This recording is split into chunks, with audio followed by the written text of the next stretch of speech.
Kalau belum subscribe juga segera ya, supaya kita bisa terus mengikuti channel ini dan sehingga channel ini bisa jadi berkat dalam hidupmu. Tuhan, Father, Daddy God, terima kasih. Hamba dapat merasakan kasih-Mu begitu dekat, pelukan-Mu begitu erat. Keluarga Saat Teduh tak ada satu pun yang sendiri lagi. Engkau adalah Bapa bagi yang tidak berayah, suami bagi yang tidak bersuami. Engkau membuat hidup kami lengkap, tidak kekurangan apa-apa, sebab Engkau adalah gembala hati dan gembala jiwa kami. Terima kasih Tuhan, kasih-Mu setiap hari sering kami abaikan, kami mengakui. Tapi mulai hari ini, sejak Saat Teduh bersama kami diajarkan, mulai hari ini kami akan teliti dan jeli melihat ketika Engkau menunjukkan sayang-Mu kepada kami. Hati kami tidak mau lonely lagi, kami tidak mau merana lagi, hati kami tidak mau mengeluh, sebab kami punya Bapa seperti diri-Mu. Sampaikan sabda-Mu, sembunyikan hamba-Mu di balik salib-Mu Tuhan. Anak bersyukur kepadamu. Dalam nama Yesus, amin. Amin. Kita akan belajar tentang kasih Bapa ya, tapi saya kasih judul begini. Bagaimana Tuhan menunjukkan sayang. Karena kita seringkali abaikan. Kita harus mengenali bahasa kasih-Nya Tuhan Yesus kepada kita. Bapa itu diam-diam mencurahkan berkat. Tapi kita aja yang kurang peka. Kita anggap itu semuanya kebetulan. Padahal kalau Tuhan itu menunjukkan sayang-Nya, itu terlalu kelihatan sebenarnya. Kalau kita mengerti ini, hati kita akan kuat dan tabah melalui apa saja. Bagaimana Tuhan menunjukkan sayang? Saya ambil dari Rut pasal yang kedua, ayat 14-23. Karena panjang ayatnya, saya akan baca sampai ke tengah, lalu habis itu saya jelaskan satu persatu. Boas di sini adalah prototipe Tuhan Yesus di Perjanjian Lama. Anggaplah Boas adalah Tuhan seperti Tuhan bagi kita. Boas bagi Rut. Ketika sudah waktu makan, berkatalah Boas kepadanya. Boas bilang gini sama Rut, datanglah kemari, kemarilah. Makanlah roti ini dan celupkanlah suapmu ke dalam cuka ini. Lalu duduklah ia di sisi penyabit-penyabit itu dan Boas menunjukkan berti gandum kepadanya. Makanlah Rut sampai kenyang, bahkan ada sisanya. Setelah ia bangun untuk memungut pula, yaitu Rut, maka Boas memerintahkan kepada pengerja-pengerjanya, Boas ini bos besar, dari antara berkas-berkas itu pun ia boleh memungut, maksudnya si Rut. Janganlah ia diganggu. Bahkan haruslah kamu dengan sengaja menarik sedikit-sedikit dari onggokan jelai itu untuk dia dan meninggalkannya, supaya dipungutnya. Janganlah berlaku kasar terhadap dia. Maka Rut memungut di ladang sampai petang, lalu ia mengirik yang dipungutnya itu dan ada kira-kira seeva jelai banyaknya berhenti di sana. Saya jelaskan dulu ayat per ayat. Boas ini lambangnya Tuhan Yesus. Rut seperti gereja, mempelai wanita. Boas ini usia sama Rut terpaut jauh. Jadi boleh dikatakan juga meskipun mereka akhirnya jadi suami istri, Boas berkali-kali kalau memanggil Rut itu menyebutnya anakku. Hubungan kita dengan Tuhan itu juga seperti mempelai pria wanita, tapi juga seperti bapak dan anak. Nah, Boas ini begini, dia ngomong begini, ketika sudah waktu makan, lagi mau makan ini lagi feast, panen atau perayaan tuayan. Mereka ini semuanya adalah petani dan Boas adalah juragan. Boas adalah konglomerat di Bethlehem waktu itu.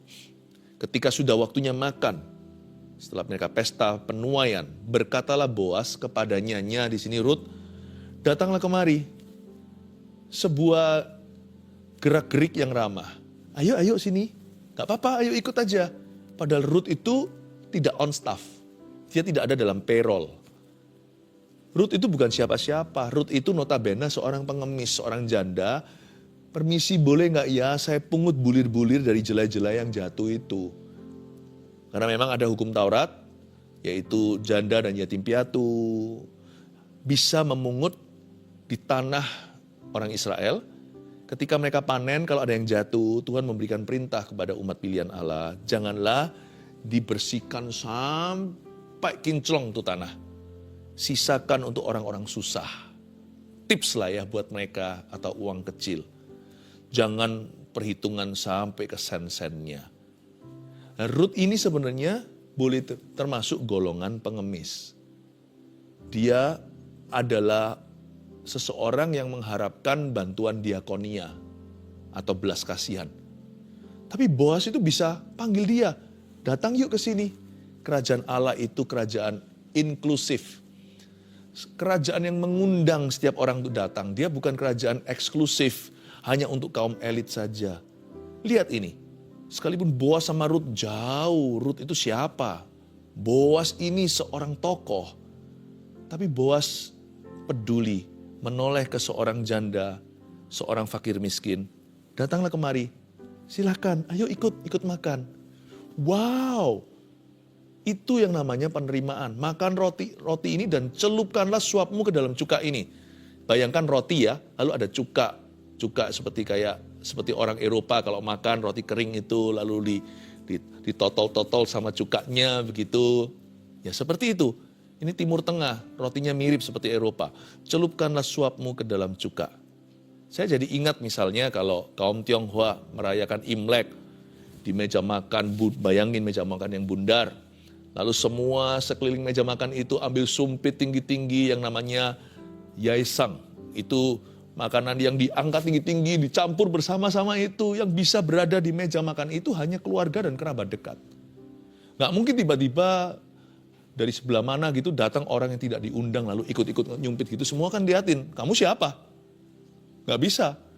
Karena itu perayaan pesta tahun baru orang Tionghoa. Tapi kalau orang Yahudi waktu panen, sama pentingnya.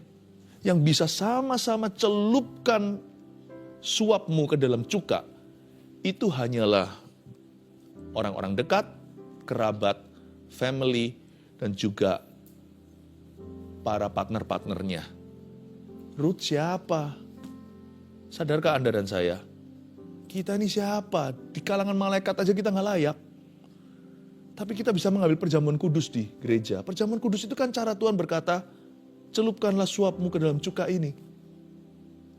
Itu penerimaan, makanya perjamuan kudus itu harus dinanti-nanti di setiap gereja. Di Gereja Mawar Sharon, saya sebagai gembala selalu memimpin perjamuan kudus ya, di minggu keberapa. Setiap bulan, itu dinanti-nanti. Karena perjamuan kudus itu atau Holy Communion itu artinya acceptance atau penerimaan. Di situ kita diingatkan, kita ini keluarganya Tuhan. Tuhan itu menerima kita sungguhan sebagai anggota keluarganya. Ayo ikut, kamu masuk sekalian. Makanya itu nggak boleh sembarang partisipasi. Kalau yang belum dibaptis, cepat dibaptis. Sadari mengapa dia dibaptis. Kenali maknanya, jangan asal-asalan ikut liturgi. Tapi orang yang hatinya nggak beres, bereskan dulu hatinya. Ampuni yang bersalah kepadanya. Dan kalau dia salah orang lain, minta maaf dulu, kembalikan. Jangan sembarangan. Penerimaan Tuhan itu nggak boleh dianggap murahan. Pada waktu seorang konglomerat berkata kepada seorang yang bukan siapa-siapa, kamu ikut yuk ke meja ini. Ayo, nggak usah di ujung sana. Karena kamu adalah family. Ayo ikut sama-sama, angkat sumpitnya, kita campur bareng-bareng. Celupkan ke dalam cuka ini. Wow, makan satu pinggan sama Tuhan. Makan satu pinggan. Itu cukanya kan di tengah. Seperti bumbu gitu, seperti kecap. Atau seperti saus tomat. Sama-sama dicelupkan di sana kan. Wow, kita pasti merasa tersanjung. Wih, aku ini siapa ya? Misalkan kalau satu meja itu selebriti semua. Wah, selebriti yang gak tanggung-tanggung, yang kelas A di dunia. Lalu dia lihat kita seorang waiter atau seorang pegawai restoran, dia berkata, kamu ikut sama-sama, ayo celupkan, kita makan roti bareng-bareng. Wow, pasti kita selfie, beritahu sama teman-teman, tahu nggak apa yang terjadi sama aku hari ini di tempat kerjaku. Aku diajak duduk bareng loh, makan sama-sama. Wah, itu loh cara Tuhan menunjukkan sayang. Ketika dia terima kita. Kita harus bangga kalau kita bisa berdoa, Bapa kami yang di dalam sorga. Kita sebut dia Bapa, kita nggak ditampar malaikat, kita tidak dianggap menghujat. Itu status tertinggi sekalipun hari ini mungkin kita masih bergumul dengan masalah kita. Sekalipun sekarang doa kita belum terjawab. Kita itu dikasih status sama Yesus. Dan perjamuan kudus itu diulang-ulang sebagai gentle reminder setiap bulan. Kita itu diingatkan lagi, kita ini siapa? Jangan nilai Tuhan dari apa yang Tuhan bisa beri sama saya. Untungnya apa aku ikut Yesus. Jangan nilainya begitu dong, sama Tuhan tuh nggak boleh menilainya secara lahiriah. Tapi ingatlah kita itu diangkatnya. Hari ini kita itu bisa menyembah Tuhan, masuk hadirat Allah. Dan kita disebut anak-anak Allah yang maha tinggi. Wow. Lalu duduklah ia kan, ayat 14b, di sisi penyabit-penyabit itu, dan Boas mengunjukkan berti gandum kepadanya. Makanlah Rut sampai kenyang, bahkan ada sisanya. Saya mau tunjukkan karakter Rut di sini. Ayat ini berkata makanlah Rut sampai kenyang, itu bukan berarti dia makan sampai bersendawa. Makan sampai kenyang ini bukan kenyangnya dipol-polkan, bukan. Kalau Anda baca sekali lagi dengan seksama, sebenarnya dalam bahasa Ibraninya itu kesannya begini. Makanlah Rut sampai kenyang, bahkan ada sisanya, bunyinya begini. Makanlah Rut sampai kenyang, tapi nggak terlalu kenyang, namun dia sisakan untuk mama mertuanya di rumah. Dia permisi, dia berkata, cukup bagi saya Tuan. Tuan Boas, saya cukup makan sekian, makan saya memang nggak banyak. Ya, Rut seorang perempuan, dia jaga badan. Lalu dia berkata, tapi kalau Bapak berkenan, boleh nggak saya ambil beberapa ini untuk mertua saya di rumah. Toh semua orang tahu statusnya. Dia itu tidak berhak di sana. Dia itu dibelas kasihani oleh tuannya. Jadi dia sekalian aja kalau memang dibelas kasihani, dia mintakan belas kasihan untuk orang lain. Jadi dia makannya tanggung-tanggung, nggak maksimal, supaya dia bisa tapaukan pulang. Pulang untuk mama mertuanya yang sama-sama janda, Naomi namanya. Saya rasa di sini kita harus mengerti bahwa sekalipun Tuhan menunjukkan sayang, kita itu jangan sampai nggak tahu diri. Sama Tuhan tuh nggak boleh terlalu berani. Meskipun Tuhan itu sama kita tuh brol-brolan, Tuhan nggak obralan ya, kasih karunia-Nya itu mahal. Tapi Tuhan tuh nggak pernah perhitungan. Makanya orang yang hatinya penuh dengan kasih karunia, orang itu nggak akan perhitungan sama orang lain. Apalagi perhitungan sama Tuhan, aku pelayanan kok begini, kok begini sibuk, aku pelayanan dapat apa.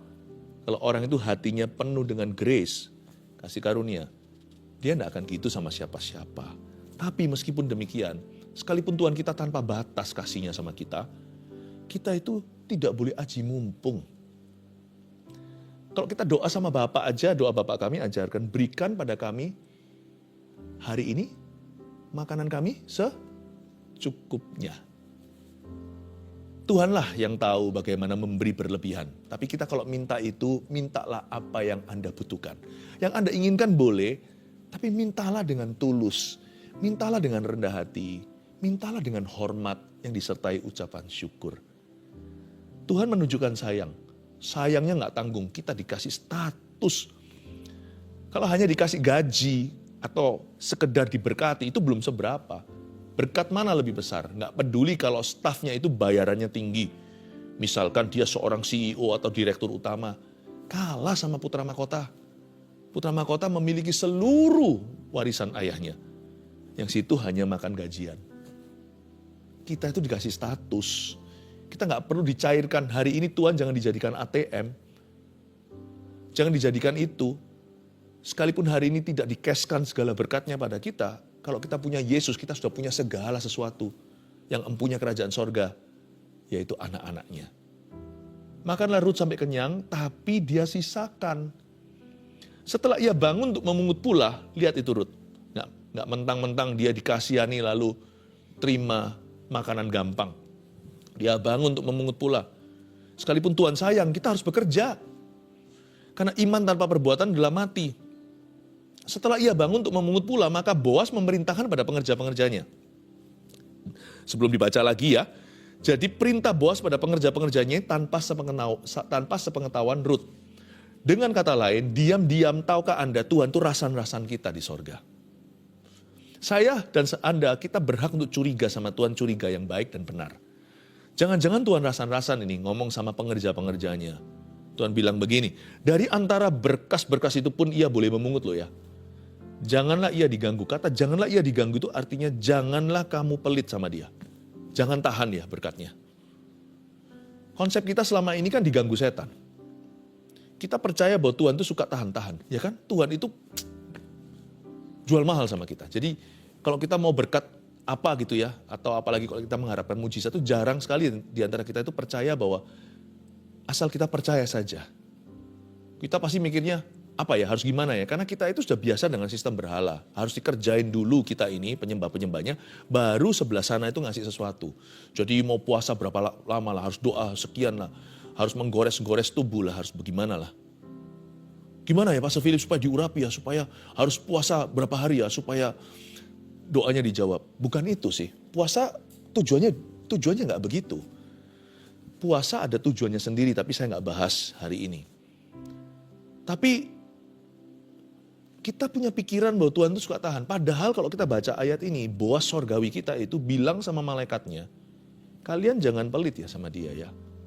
Luar biasa lah. Dan Boas memerintahkan pengerjanya agar Rut bisa memungut, perhatikan ini, bukan dari bulir. Kalau di pasal sebelumnya, Rut bilang gini sama Naomi, Mama aku keluar rumah ya daripada nganggur di sini, nunggu mati. Aku mau kerja di ladang orang yang murah hati, aku mau memungut bulir-bulir. Perhatikan kata bulir. Itu unitnya satuan. Berkas itu ikatan. Makanya ada ayat yang begini di Mazmur, yang menabur dengan mencucur air mata, akan menuai dengan sorak-sorai dan membawa pulang apa? Berkas-berkasnya. Berkas tidak untuk fakir miskin, berkas untuk perusahaan. Yang bulir yang jatuh itu boleh diambil, jadi dibulatkan ceritanya. Dibulatkan naik ke atas. Misalnya kalau makan sesuatu, beli sesuatu 95.000, kasih 100.000 nggak usah kembali. Itu berarti bulir. Tapi kalau makan 100.000, ngasih 1 juta, itu bukan tips. Itu hampir gaji. Berkas itu ikatan dari pungutan yang begitu banyak, diikat-ikat peronggokan. Dan di sana Boas memerintahkan, kalian jangan kira aku mau kasih dia bulir ya. Aku mau dia pulang bawa berkas ya. Jadi kalau sampai dia ambil dari berkas, kalian jangan ganggu dia ya. Oh hebat ya, Tuhan itu murah hati itu beneran. Bahkan ayat 16, bahkan haruslah kamu dengan sengaja menarik sedikit-sedikit dari onggokan jelai itu untuk dia dan meninggalkannya supaya dipungutnya. Janganlah berlaku kasar terhadap dia. Ayat 16 ditambahkan sama Tuhan. Boas ngomong begini, bahkan nanti ya, kalau sampai dia nggak ngambil berkas, karena kelihatannya wanita ini nggak murahan. Dia nggak akan ambil berkas, dia pasti mungut bulir. Buktinya di ayat 15 tadi dikatakan, setelah dia kenyang dapat tapawan atau bisa bawa pulang rantangan untuk mamanya, diizinkan. Dia bangun untuk memungut jelai lagi. Jadi jaga-jaga in case ya, maka Boas bilang gini sama pengerjanya, kalau sampai dia nggak ngambil berkas, kamu harus ciptakan berkas dari bulir-bulir yang jatuh, tolong kalian hari ini kerjalah yang teledor. Pernah tahu nggak Tuhan itu bisa perintahkan malaikat untuk teledor, untuk jatuhkan bulir-bulir saking banyaknya. Anda dan saya kira kita kena hoki apa hari ini? Kita mengalami keberuntungan ini. Wow, what a good luck bahasa Inggrisnya. Wow, aku itu beruntung hari ini. Bukan, itu ada apa namanya, sutradaranya di baliknya. Dia beritahu, kamu harus menarik sedikit-sedikit dari onggokan jelai itu untuk dia meninggalkannya. Pura-pura, ups, aduh sorry, oh jatuh, ups jatuh. Bawa berkasnya jatuh beberapa, talinya memang dilonggarkan, bro jatuh ke tanah. Udah gak boleh diambil. Wah gak boleh nih, pasti nanti bos marah sama saya. Pura-pura mereka bicara, Ruth diam-diam mendengar di belakang. Wow, aku beruntung sekali hari ini. Terima kasih bapak-bapak, karena Hukum Taurat berkata yang sudah jatuh ke tanah lagi, gak boleh dipungut. Jadi dia senang sekali berbinar-binar. Wah hari ini mama makan. Bisa makan masuk kulkas ini bisa 1 bulan. Dan akhirnya mereka ngomong satu sama lain, pinternya drama. Tahukah Anda ketika sorga bersandiwara demi mencurahkan berkat kepada Anda? Dan ada perintah dari sang raja, jangan berlaku kasar terhadap dia, alias kalian kalau sandiwara jangan ketara ya. Tuhan tuh nggak lebay apa ya, lebay. Tuhan tuh nggak selalu mau tampil muka itu enggak. Ada banyak sekali mujizat dan berkat yang Tuhan berikan pada kita, tapi Tuhan menolak untuk keluar muka. No name, dia tidak mau membubuhkan tanda tangan. Cara Tuhan menunjukkan sayang itu tidak seperti beberapa orang-orang yang merasa dirinya donatur. Dia harus cap namanya di sana. Oh Tuhan nggak gitu. Orang kalau kayanya tanggung, yaitu manusia, itu bisa demikian. Tuhan kita itu kayanya tidak terhingga, malah nggak begitu. Makanya itu semakin mulia seseorang itu biasanya semakin rendah hati. Makanya Yesus berkata, aku lemah lembut dan rendah hati. Ini dia Boas sorga kita. Waktu saya baca gini tuh saya berkata, oh wow Tuhan luar biasa ya. Untung tuh si Ruth. Lalu Tuhan berkata sama saya, loh Ruth itu kamu. Oh iya ya, Ruth itu kita. Wah betapa beruntungnya kita punya Tuhan ya. Maka ia memungut di ladang sampai petang. Lalu ia mengirik yang dipungutnya itu. Coba lihat, dan ada kira-kira seeva jelai banyaknya. Kalau Anda punya bahasa Indonesia, Alkitab bahasa Indonesia, Anda lihat di belakang sendiri. Kan ada kamus kan? Coba Anda lihat eva itu 36 liter. Mana mungkin lah pulang bawa 36 liter itu loh. 36 liter gandum. Nggak mungkin lah itu kalau antara teledor banget hari itu banyak yang di PHK. Harusnya CEO perusahaan itu yaitu Boas atau pemilik ownernya pasti berkata, kalian semuanya merugikan company. Enggak, soalnya yang memang mau rugi ya bosnya sendiri. Karena bosnya cinta wanita itu. Tahukah Tuhanmu itu kalau mengasihimu mau merugi? Bapak merugi seorang putra satu-satunya. Yohanes 3:16. Karena begitu besar kasih Allah, dia berikan anaknya yang tunggal. Kalau dia bisa merugi di Kalvari, masa sekarang gak berani merugi for you and me? Patahkan semua pikiran bahwa Tuhan itu pelit, bahwa Tuhan itu jahat. Tuhan gak begitu. Cuman kalau memang betul hari ini tidak diberikan semua yang kita mau, itu pasti Tuhan ngerti apa yang kita butuhkan, apa yang belum kita butuhkan. Ini bukan bulir ini seeva itu. Menurut saya itu berkas. Diangkatnya lah itu lalu masuklah ia ke kota. Ketika mertuanya melihat apa yang dipungutnya itu. Lihat ya, mertuanya lebih pengalaman. Ruth ini polos-polos aja dia ini. Tulus-tulus polos-polos. Tapi mertuanya itu jauh lebih experience. Ketika mertuanya melihat apa yang dipungutnya itu ayat 18. Dan ketika dikeluarkannya dan diberikannya kepada mertuanya sisa yang ada setelah kenyang itu. Maka berkatalah mertuanya kepadanya ayat 19. Mertuanya tahu apa yang sedang terjadi. Waktu dia mungkin raba itu bulir-bulir gandumnya. Waktu dia cium seperti ini yang jatuh bukanlah pinggiran ini jatuhnya dari tengah-tengah ini. Semua yang jatuh ini produk yang bagus. Ini konspirasi nih. Mamanya tahu. Kadang-kadang jemaat gak ngerti. Dibutuhkan mama rohani. Gereja itulah mama rohani. Gereja itu kan mempelai wanita. Kadang-kadang gereja bersuara seperti firman seperti ini. Di gereja Mawar Sharon saya kerap kali ajarkan pada jemaat. You are blessed. You are blessed. You are blessed. Engkau diberkati, engkau diberkati. Salah, ini bukan hoki. Bukan. Wanita tuanya tahu. Gereja itu tua usianya. Rohnya gereja, Roh Kudus itu sudah ada bersama dengan kita sekian lama. Tahu bisa membeda-bedakan roh. Ini bukan roh kebetulan. Maka berkatalah mertuanya kepadanya, di mana engkau memungut dan di mana engkau bekerja hari ini? Syok dia. Di mana kamu mungut? Ini ladangnya siapa kayak gini? Mama kira ini kalau enggak, ini kalau bukan karena kamu, ini bukan hokimu, ini bukan peruntungan, ini kesengajaan, ini kesengajaan ini. Jangan-jangan nanti dipecat massal ini kalau sampai begini. Kok seorang fakir miskin seperti kamu bisa memungut 36 liter gandum terbaik, gandum wagyu lagi. Ini the best quality, ini kualitas A ini. Lalu dia langsung tahu apa yang Tuhan kerjakan. Diberkatilah. Lihat ayat 19b. Kiranya orang yang telah memperhatikan engkau ini. Ini bukan keteledoran. Ini kesengajaan. Blessed is that man, whoever he is. Siapapun dia. Lalu diceritakannya kepada mertua itu. Pada siapa ia bekerja.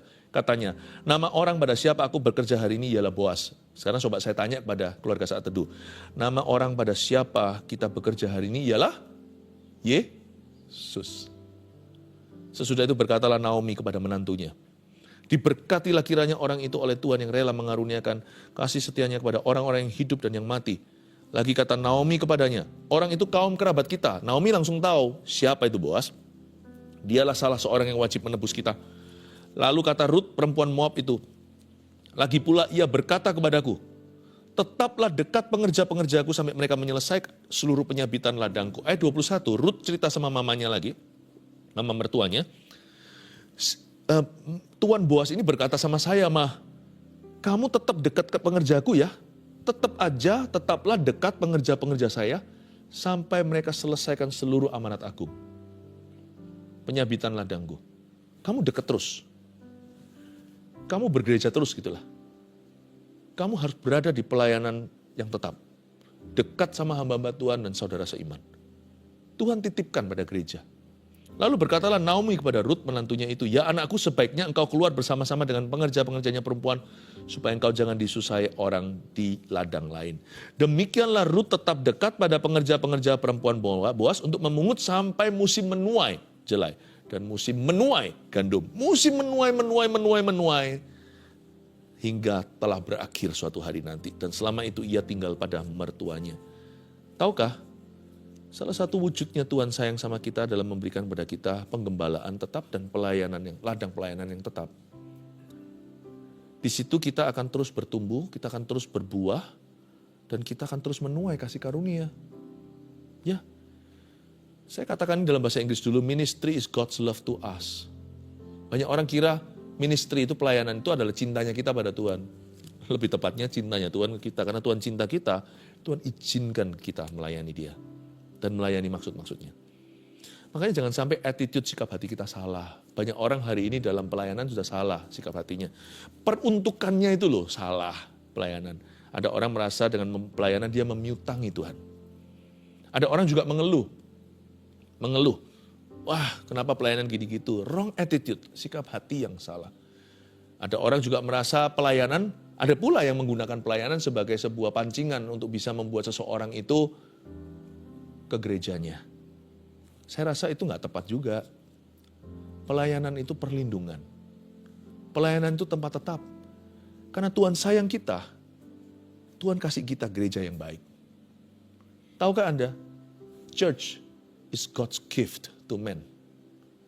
Meskipun gereja tidak sempurna, Tuhan berkata, dekatlah pada pengerja-pengerjaku, supaya kamu terus bertumbuh, supaya kamu terus berbuah, supaya kamu terus menuai, masuk dari satu musim menuai jelai, ke musim menuai gandum, jelai gandum, gandum jelai, hingga berakhir masa anugerah suatu hari nanti.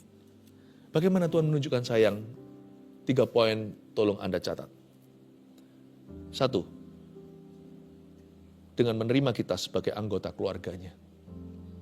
Nggak sabar perjamuan kudus nanti, waktu saya pimpin lagi di gereja next time, very soon. Saya tunggu ya nanti ya, Jemaat Gereja Mawar Sharon, saya tunggu di gereja kita tercinta, kita akan perjamuan kudus bersama-sama. Kita rayakan status kita, kita diingatkan, sekalipun kita bisa jatuh dalam dosa, kita tidak akan jatuh dari status. Tuhan itu mengasihi kita. Dan saya percaya kalau kita bertobat, Tuhan bisa pulihkan. Pulihkan orang yang hari ini hidup dalam kesalahan. Cepat kembali, statusmu itu lebih berharga. Cepatlah balik pada Yesus.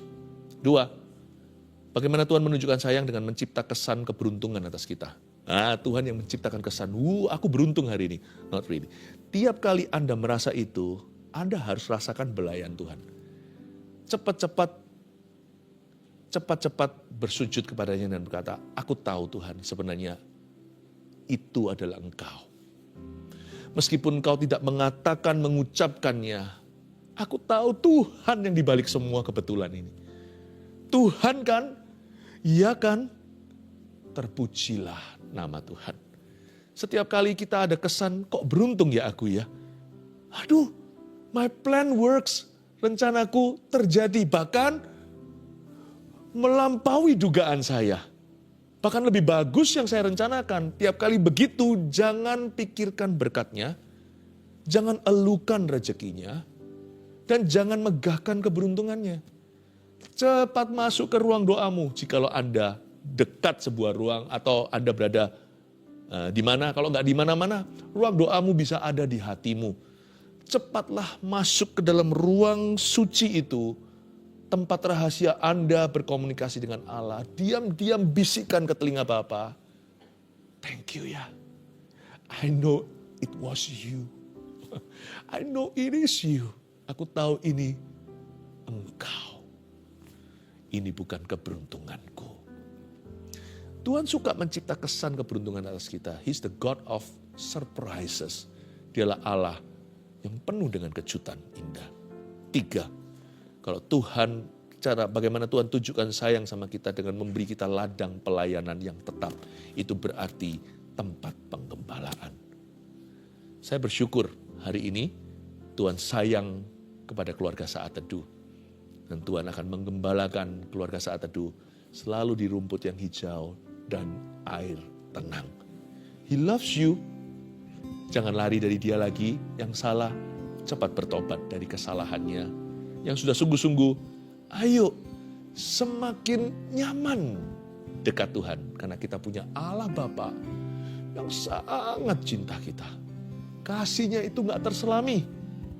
When you think you know how much He loves you, waktu kita kadang-kadang merasa tahu seberapa dia mengasihi kita, kita akan dibuat dia terkejut sekali lagi. Dan kita akan dibuatnya terpukau. Engkau mengasihi aku jauh lebih dari yang kuduga. Haleluya. Katakan kita, terimalah kasih Bapa. Terimalah kasih setia dari Tuhan Yesus. Terimalah roh kasih dari Allah Roh Kudus menyertaimu selamanya. Dalam nama Yesus, amin. And there I find you in the mystery.